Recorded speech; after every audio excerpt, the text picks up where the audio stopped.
In the 1930s, there was a man named Mr. Jeffries who owned a general store in Gifford, and he donated land for a school for black children because they had nowhere to go to school. The building that is now Gifford Middle School was previously Gifford High School. Classroom on this side, classroom on that side, and a hallway down the middle, and our water fountain was an old cow trough. I think there must have been about 150 or 175 students in the entire school, but it was exciting. Back then, all of the grades were in that one building, and it was grades 1 through 12. Everybody, was far below the poverty line, but nobody knew it.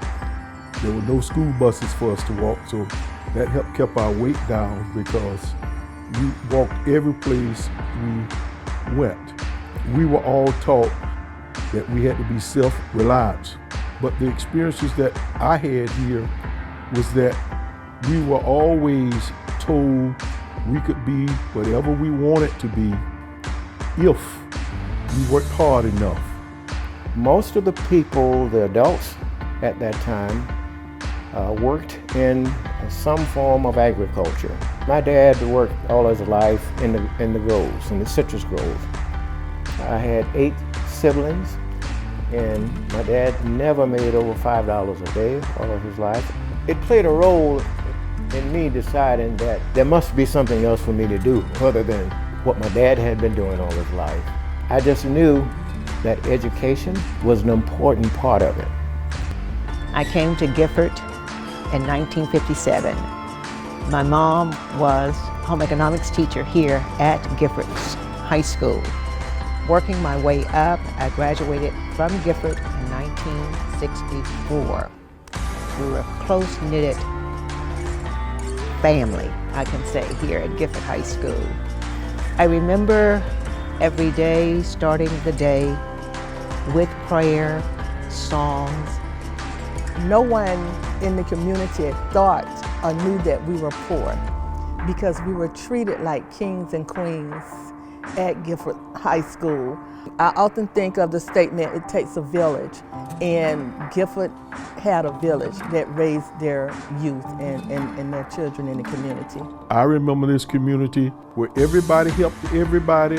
We left our doors open, and no matter whether you came to school with peanut butter and jelly or ham sandwich or whatever, if someone didn't have something to eat, we all shared. I cherish and all the years of coming through Gifford High School from first grade through 12th grade, matriculating the grounds on this campus. And I must say that I had some of the best teachers. When our parents sent us to school, they knew that they were sending us to caring people. For what we had, we took advantage of it and did what we could for it to make us to be very successful. Sports meant a great deal. It made me a tough guy. I believe today that if you were an athlete and you quit the sport, well, you'll quit in life. They now have a gym. We didn't have a gym. We've had an outdoor court. We went out and cut down pine trees to make the posts to hold our basketball backboard up. I played on the first football team that this school had. Our equipment when I played football was 2 dummies that we tied to some pine trees, and that's how we learned how to block. But we beat a lot of teams. We were always competitive and we were always champions. And that was a testament from how we were coached back in the years. I was a draft choice of the Chicago Bulls in 1972, coming right out of Gifford. Who would have thought that a young boy from Gifford would even have an opportunity? We had heard that Jackie Robinson was going to be part of the Dodger baseball team. Finally, a black person is going to be on a major baseball team. We walked the railroad track over to Dodgertown, and people were coming in on buses and all over. I mean, they were just I mean, all over. I mean, this was just amazing for us. You didn't see crowds like that. Those were exciting times for us, you know. It gave us a little hope. We were inspired by the fact that hopefully things are getting better.